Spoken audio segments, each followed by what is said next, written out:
Good morning, everyone. It is Thursday, August 28th. I'm a little bit sick today, but it'll be okay.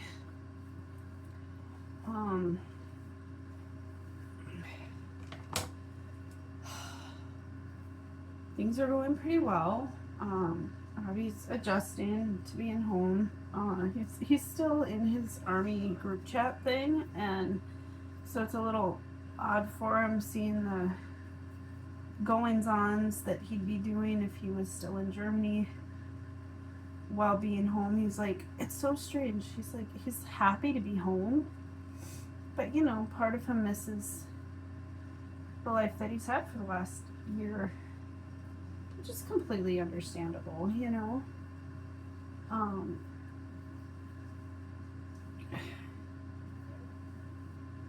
Yesterday I had all my living children under one roof. It was nice. It was really nice.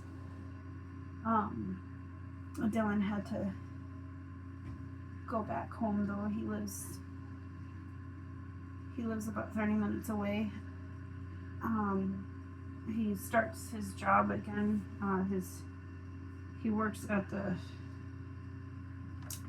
school, and he has two jobs. He works one job at the school as a chef and the head of the kitchen staff, and excuse me, I'm sorry. His other job is managing a Culver's. He took a couple of days off to spend time with Robbie. Excuse me one second. Okay. Anyway. So yesterday we had therapy, and it's going really well. Talking about like things that cause me anxiety, and a lot of it is like I cannot have a messy house, which is like, you know, I have 10 children, and Tilk had no immune system, so I had to keep the house hospital clean. I don't have to do that anymore, but I still like my environment to be as neat and tidy as it can be. And I was saying how one of the biggest stressors in my marriage is that I try to keep things neat and tidy, and he doesn't necessarily see the mess, and he doesn't, you know, he's getting better about it, but for a really long time he wasn't like actively paying attention to the mess, and he didn't see it as a big deal if the kids made a mess or whatever, or if he made a mess. And so she's like, let's break that down. Like, what does that feel like for you? You know, that sort of thing. And so we went into my childhood. My mom was a hoarder, and she's not anymore. She's gotten a lot of help for it. But when we were kids, she didn't clean anything, ever. It was basically put on me as the oldest daughter to do everything.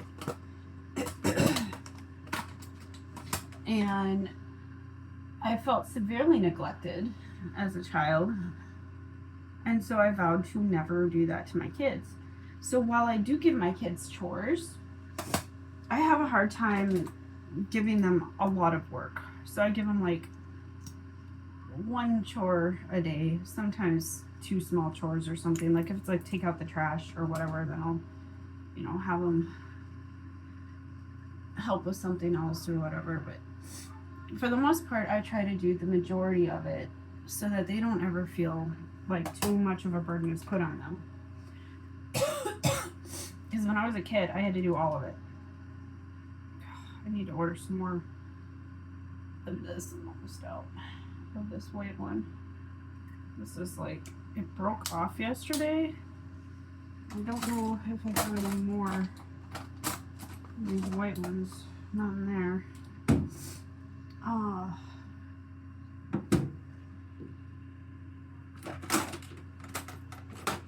Oh, good. I do have another one. Still gotta order another one. But anyway, so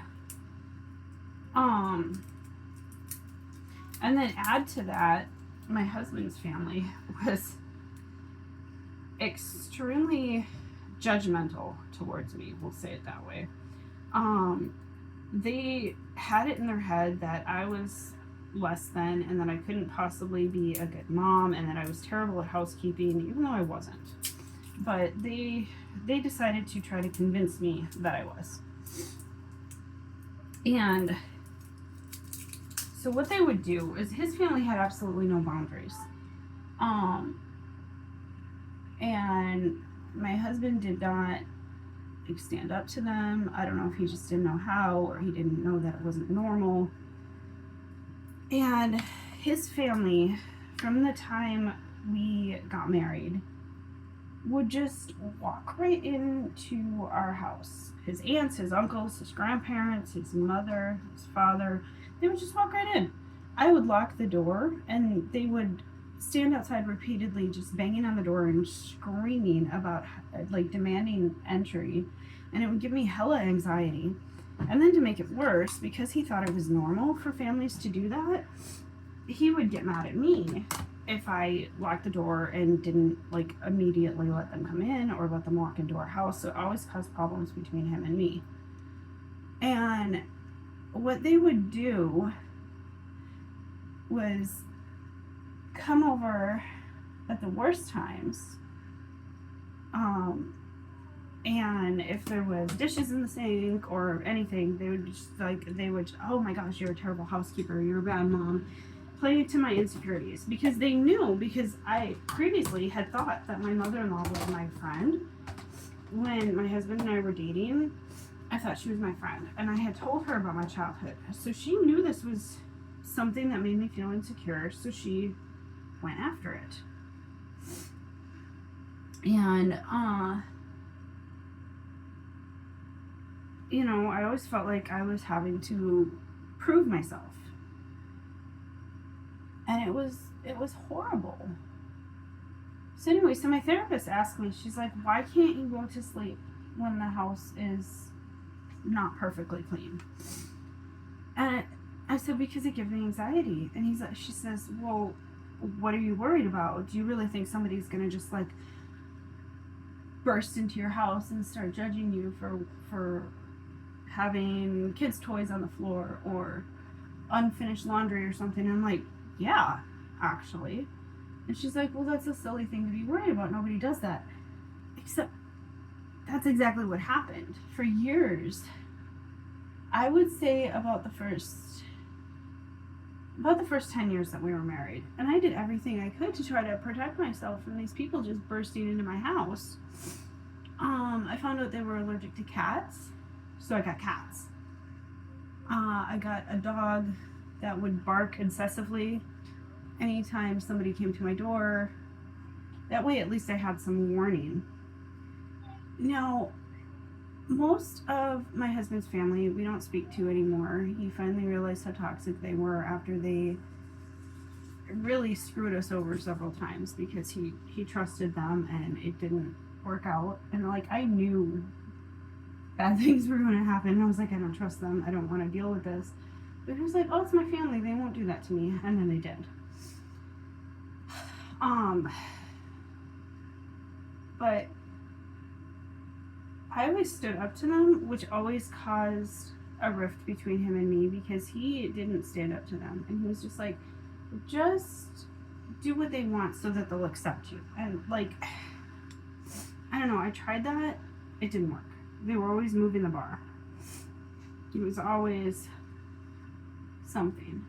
Well, they knew that I felt insecure about housekeeping because I had come from a hoarded out home as a child. I was so afraid of anybody perceiving my home as messy. And, you know, it made it worse that I always had, like, medical staff and people over to help take care of Tilk. And so I was always worried that what if they think it's messy? As a child, I spent time in foster care because my mom's house was so bad. And I was just terrified of something like that. So then when it got worse, when Tilk was born, we knew something was going to be wrong, but we didn't know what. He wasn't growing properly. His umbilical cord was wrong. It was missing some of the blood vessels that it was supposed to have. And we weren't sure if he was even going to be born alive. The doctors told us he only had a 16% chance of being born alive. And it was terrifying. I went into labor early. He was born premature. That's a whole nother trauma story. I'll have to talk about on here again, my birth stories. I did have videos about my birth stories out before, but like I said, I took all those down, trying for a fresh start. But some of those things I do want to talk about again. Anyway, so it's a whole nother trauma thing. And so I was in the hospital with him, and I didn't have anybody to watch my 3 older ones. The first couple of days, my husband was there with me, and so were our 3 toddlers. Dylan was 4 years old, or was he 5? I think he had just turned 5. Robbie was almost 4, and Ronan was 2. No, he was 18 months. Ronan was 18 months. And Ronan was still breastfeeding, actually. Anyway, so we basically moved into the hospital, and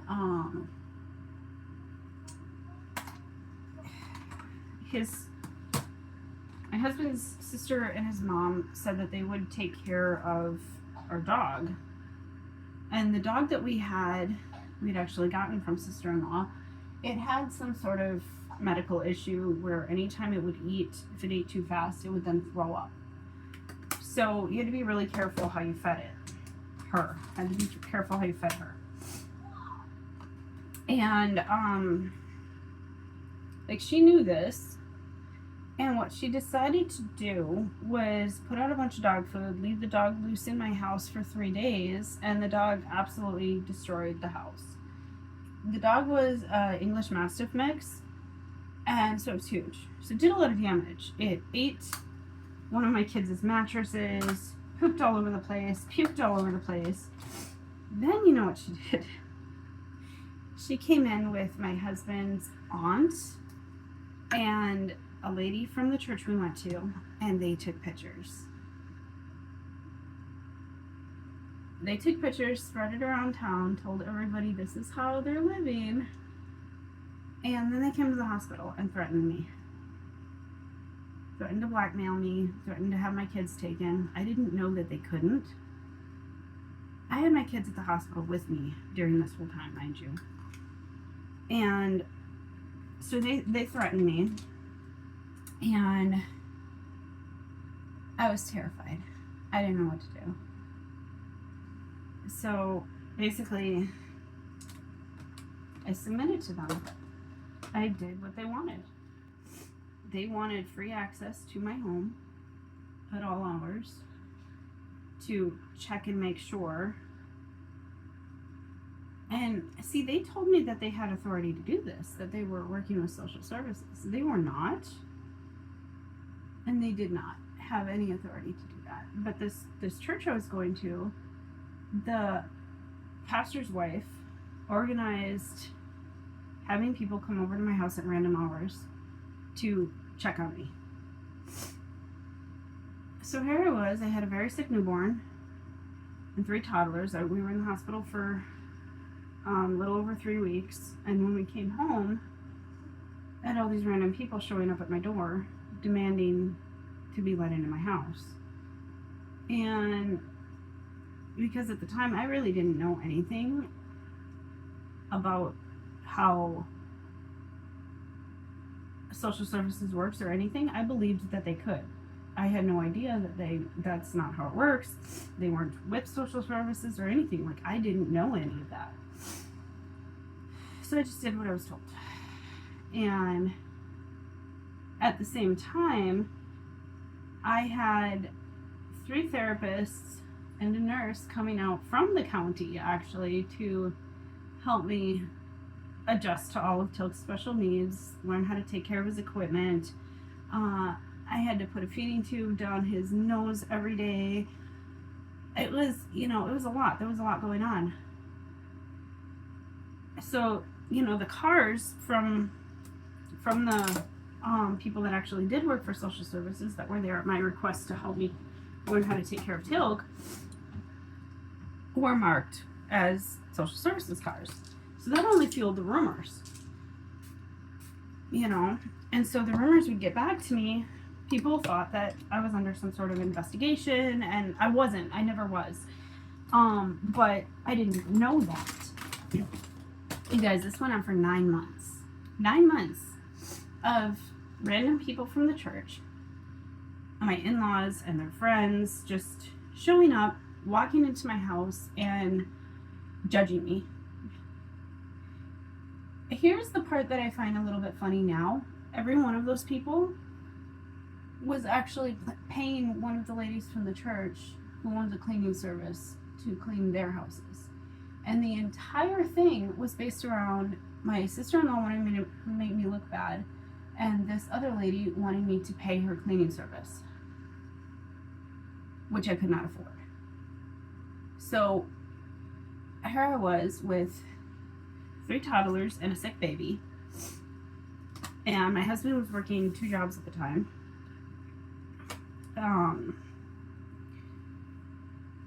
And I was trying to keep my house absolutely spotless. So I was running myself into the ground. I slept like less than an hour a day. Mind you, this was also the time when Tilk only slept about 20 minutes a day. Due to his medical condition, he never slept. And he would like sleep in little short bursts.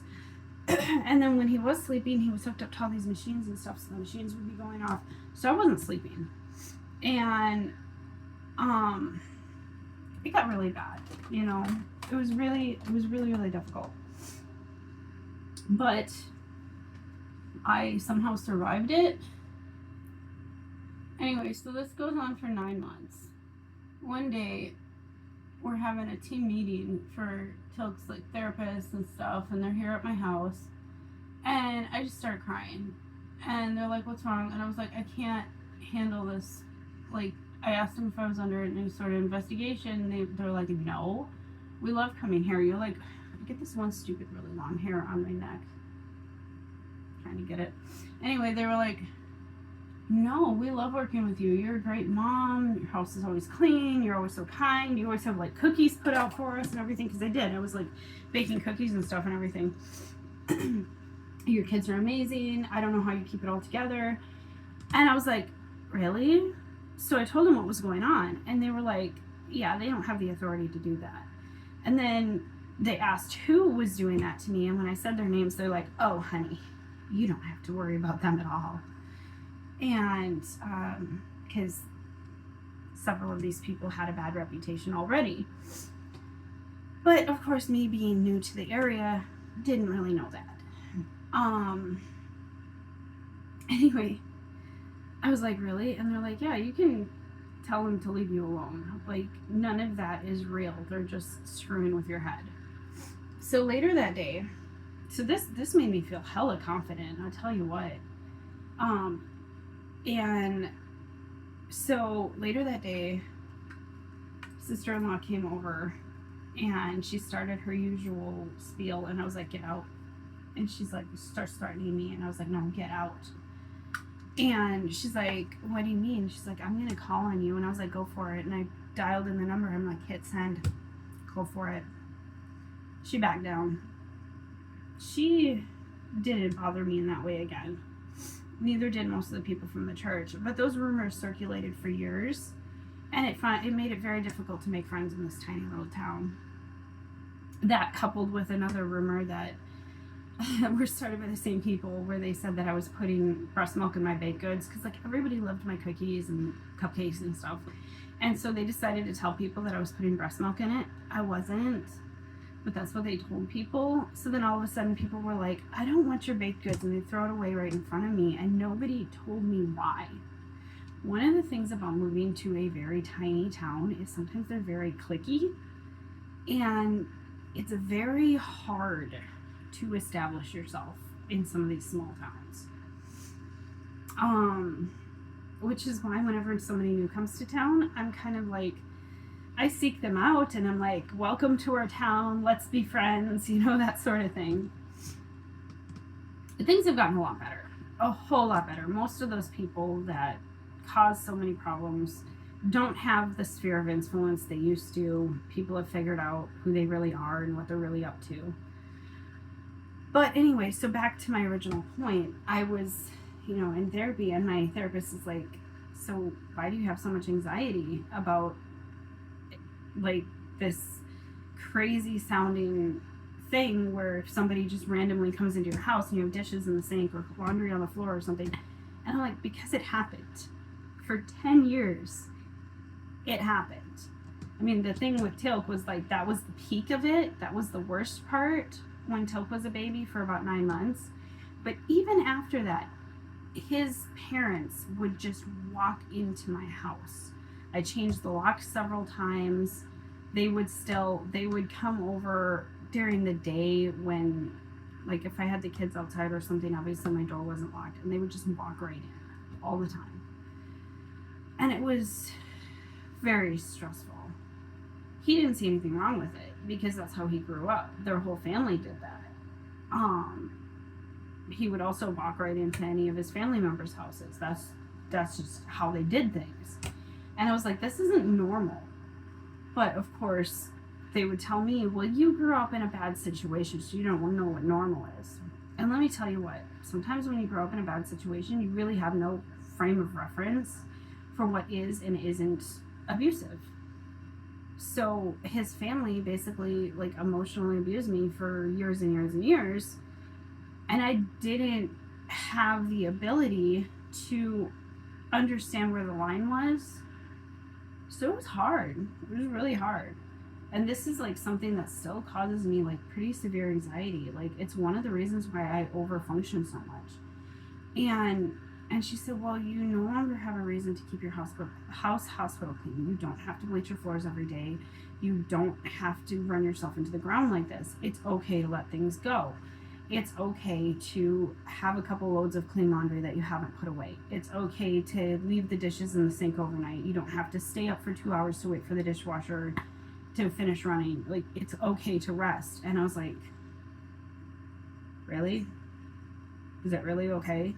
Like, I have to retrain my brain to be able to rest and like to hand off more of that responsibility. And she also told Rob, she's like, you have to help her to keep things clean so it's not all on her. You have to help her because her anxiety is, causing the problem, and her anxiety is based on you not helping because she's had to do it alone all these years.